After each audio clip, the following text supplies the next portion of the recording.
Hello दोस्तों। स्वागत है आपका हमारे यूट्यूब चैनल कॉमिक फैन पर। चलिए दोस्तों, शुरू करते हैं डोगा की कॉमिक्स, डोगा अस्त का तीसरा भाग। बढ़िया। अब इस पर से अपना कंट्रोल हटाओ और मुझे इसे अपने कंट्रोल में लेने दो। और चिंता मुझे नहीं, अब किसी और को करनी होगी। क्रंच। क्योंकि अब मुकाबला बराबरी का होगा। बहुत अच्छे। अब आएगा खेल का मजा। तैयार? हमेशा। क्योंकि मुझे हमेशा ऐसे खेल खत्म करने की जल्दी होती है। जल्दी का काम तो शैतान का काम होता है डोगा। तू शैतानों वाले काम कब से करने लगा?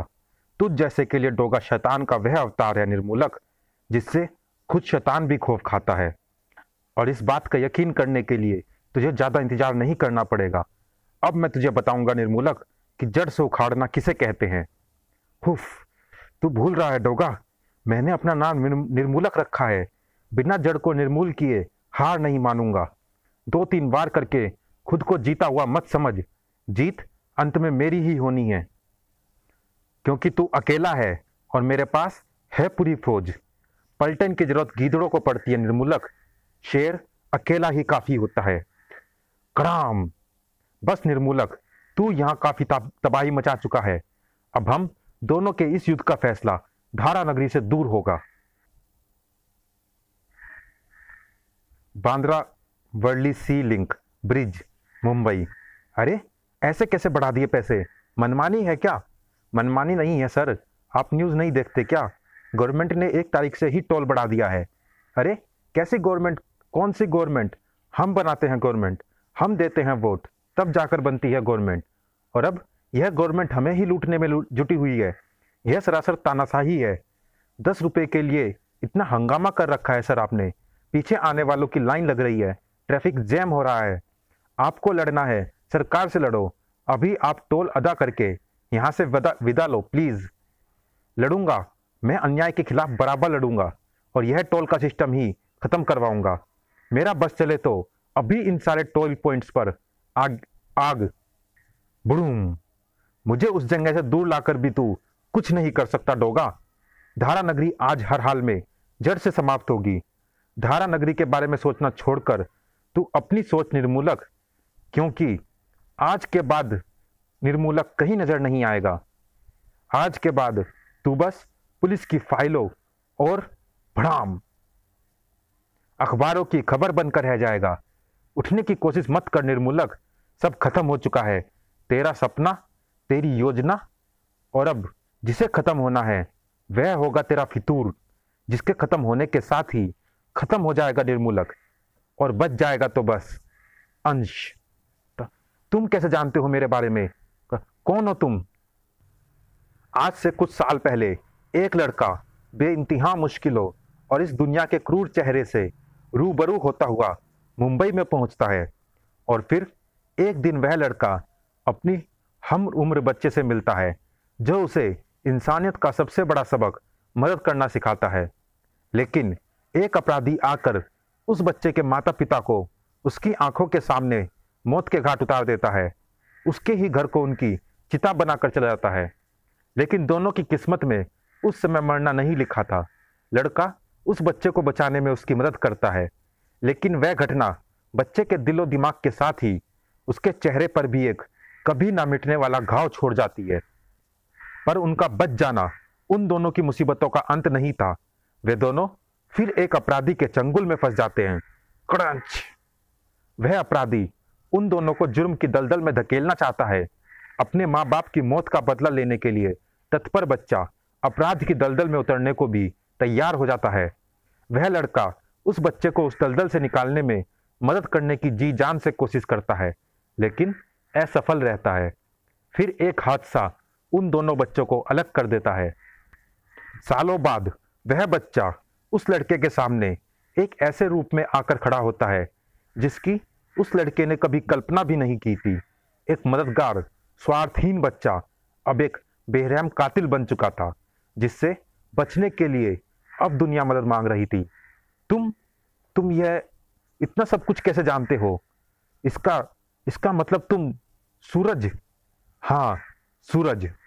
यानी तुम ही डोगा हो? हे भगवान, और मैं तुम्हें ही इस दुनिया से मिटाने चला था। मिटा तो तुमने मुझे अपनी जिंदगी से उसी दिन दिया था अंश, जब तुम लक्कड़ के ठिकाने पर मुझे बेहोश छोड़ गए थे। मुझे तुम्हें वहां छोड़ना पड़ा। तुम्हें ही क्या, मुझे मुंबई को भी छोड़ना पड़ा, क्योंकि तुम्हारा साथ मुझे मेरे लक्ष्य से भटका रहा था। तुम बार बार मुझे लक्कड़ के पास से भागने को मजबूर किया करते थे। मेरे लक्ष्य तक पहुंचने में बाधा बन सकता था तुम्हारा साथ, और मुझे मेरे लक्ष्य तक पहुंचना था किसी भी हाल में। मैं नहीं चाहता था कि तुम उस अंश को दोबारा मेरे सामने ला खड़ा करो जो उस घर में जल मरा था। मैंने तुम्हारे लक्ष्य को तक पहुंचने से कभी नहीं रोका था अंश। मैं तुम्हें उस रास्ते पर जाने से रोकना चाहता था जो तुम्हें अपने लक्ष्य की ओर नहीं, अपने आप से दूर ले जा रहा था। उस समय मेरे सामने एक वही रास्ता था, और आखिर में तुमने भी तो वही रास्ता अपनाया, हिंसा का। वरना डोगा आज अस्तित्व में कैसे होता? हमारी सोच, हमारे उसूल सभी एक जैसे हैं। हम दोनों एक जैसे हैं। फर्क इतना है कि तुम तब भी कमजोर थे सूरज, तुम आज भी कमजोर हो। गलत। हम दोनों में कोई समानता नहीं है। डोगा अपराधियों के प्रति कोई नरमी, कोई दया नहीं दिखाता, लेकिन डोगा ने अपराधियों को सजा देने के मामले में आंखों पर पट्टी भी नहीं बांध रखी। निर्दोषों के खून से डोगा ने ना कभी अपने हाथ रंगे, ना किसी को रंगने दिए, और ना कभी रंगने देगा। समाज द्वारा बनाया गया कानून बेशक गलती कर सकता है, लेकिन डोगा के कानून में सजा के जो मापदंड है, उनके अंतर्गत सजा देने में कोई गलती नहीं हो सकती।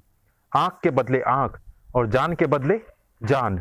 डोगा जैसा अपराध वैसी सजा देने में और तुरंत न्याय में विश्वास रखता है। यही है डोगा न्याय।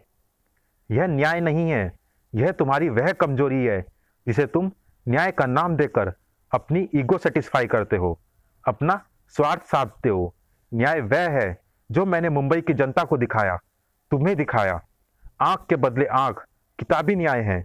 अपराधी शुरुआत मामूली गुंडागर्दी से करता है, फिर हाथ पैर तोड़ना, गंभीर रूप से घायल करना, फिर मर्डर, और फिर सीधे सीरियल किलर। आज जिन हाथों में हॉकी और बेसबॉल बैट है, कल वही हाथ चाकू और फिर सीधे ऑटोमेटिक पिस्टल चलाने लग जाते हैं। एक अपराधी के ट्रांसफॉर्मेशन रेट को नापने वाली मशीन आज तक नहीं बनी, और इस बात का जीता जागता उदाहरण मेरे सामने खड़ा है।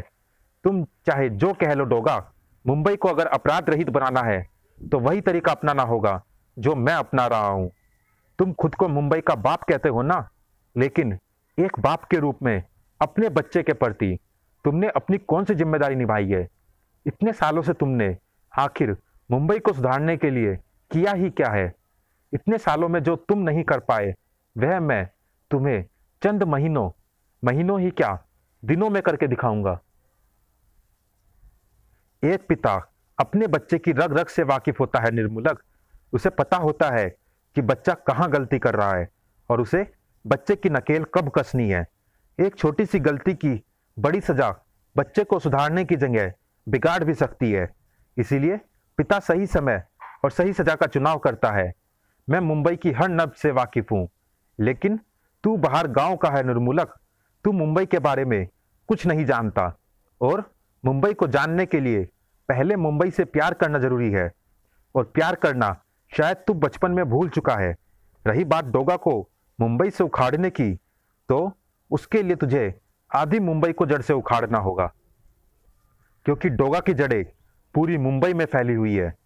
पटाख। तेरी दुश्मनी यूसुफ से थी निर्मूलक, उसे तूने उसकी सजा दे दी है। तेरा बदला पूरा हुआ, अब यह पागलपन छोड़ दे। यह पागलपन नहीं है डोगा, यह नियति है यूसुफ की और मुंबई की, जो मुझसे जुड़ी हुई है। रही बात तेरी जड़ें उखाड़ने की, तो शुरुआत में धारा नगरी से कर चुका हूं, लेकिन इसका अंत तेरे उन्मूलन के साथ ही होगा डोगा। क्लिक। शू। अगर मैं तेरे लिए सिर्फ निर्मूलक हूं, तो तू भी मेरे लिए सूरज नहीं, सिर्फ डोगा है। कड़ाक। तेरा सबसे बड़ा हथियार, तेरा आर्मर तो नष्ट हो गया डोगा। तुझे मुंबई और इसके रहवासियों से बहुत प्यार है ना डोगा। खुद को मुंबई का बाप और इन्हें अपना बच्चा कहता है तू। चल देखते हैं कि अपनी आंखों के सामने अपने बच्चों को मुसीबत से बचाने के लिए तू क्या कर सकता है? तूने आदि मुंबई की बात की थी डोगा। अगर तुझे मिटाने के लिए मुझे पूरी मुंबई को जड़ से उखाड़ने की जरूरत पड़ी तो मैं वह भी करूंगा। निर्मूलक से मैंने इस तरह के हमले की उम्मीद नहीं की थी। मुझे लगा था कि निर्मूलक अपना विनाश धारा नगरी तक ही सीमित रखेगा, क्योंकि उसके मुताबिक धारा नगरी अपराधियों का गढ़ है। स्थिति जितनी सोची थी उससे कहीं ज्यादा विकट हो गई है। हा हा हा, अपने बच्चों को तकलीफ में देखना दुखद अनुभव है ना डोगा? लेकिन तू किन किन को बचाएगा डोगा? छोड़ दे यह मेहनत मशक्कत, मान ले निर्मूलक की बात साहत। तू अपनी ऐंठ में दूसरों की जान को खतरे में डाल रहा है।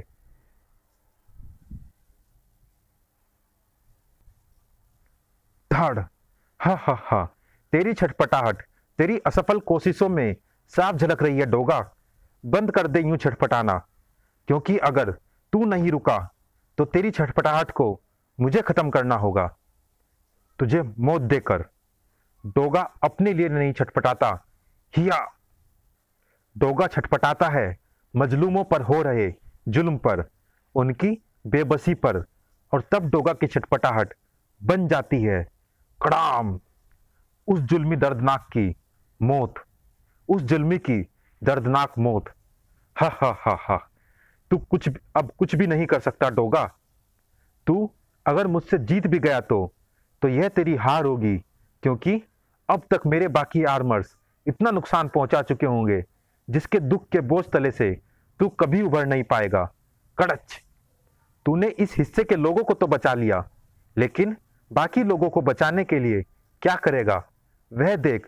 निर्मूल आर्मर्स इस ब्रिज को पूरी तरह से समुद्र में मिलाने के लिए तैयार है। कैसे रोक पाएगा तू इन्हें? शू जू शूश शूश भड़ाम। टेंटन। राम राम मुंबईकर्स, कस काय बर आए। ये परमाणु परमाणु मुंबई में अचानक कैसे? आज तो बचा लिया परमाणु ने। बोला था ना, अभी काफी उम्र बाकी है हमारी। जाल में फंसाकर पकड़ी गई मछलियां तो खूब खाई होंगी। आज मछली की तरह खुद जाल में फंसना कैसा लग रहा है? खैर चिंता मत कीजिए, आप लोगों को ज्यादा देर तक जाल में बांधे नहीं रखूंगा। आप लोग आजाद हैं। अब जरा इस मुसीबत की जड़ की खबर ली जाए। डोगा, तुम्हें मदद की जरूरत है? नहीं परमाणु, मैं इससे खुद निपट लूंगा। तुम धारा नगरी के ऊपर मंडरा रही चिड़िया को देखो। शायद लोमड़ी और कीर्तिमान को तुम्हारी मदद की जरूरत हो, क्योंकि अभी भी इन आर्मर्स का आना बंद नहीं हुआ है। यू आर दी बॉस, जैसा तुम कहो। और हाँ, मदद के लिए शुक्रिया। पगले, अब रुलाएगा क्या? 800 फीट हाई ओवर धारा नगरी मुंबई। तो यह है वह उड़ती चिड़िया जिसके बारे में डोगा ने बताया था। लेकिन अभी तो यह किसी भी प्रकार की मुसीबत नहीं लग रही। ओह, यह तो वाकई मुसीबत का केंद्र है। लेकिन जब केंद्र मिल ही गया है तो उसे नष्ट करने में कितना समय लगना है? इसका काम तो तमाम हुआ। अब जरा उड़ती चिड़िया के पर काटे जाएं। ओह, तो इस काम आता है यह हेलिकैरियर। आर्मर संख्या में ज्यादा नहीं है, बस इन्हें मिल रही पावर को बंद करना होगा और काम खत्म। काम खत्म नहीं परमाणु, काम तमाम। ओह, यह कैसी रेस टकराई है मेरे शरीर से? किसने किया है यह वार? तुम। चलिए दोस्तों, इस भाग में इतना ही। ये रोमांचक कॉमिक्स जारी है अगले भाग में भी। मिलते हैं इसी कॉमिक्स के अगले और अंतिम भाग में। तब तक के लिए धन्यवाद।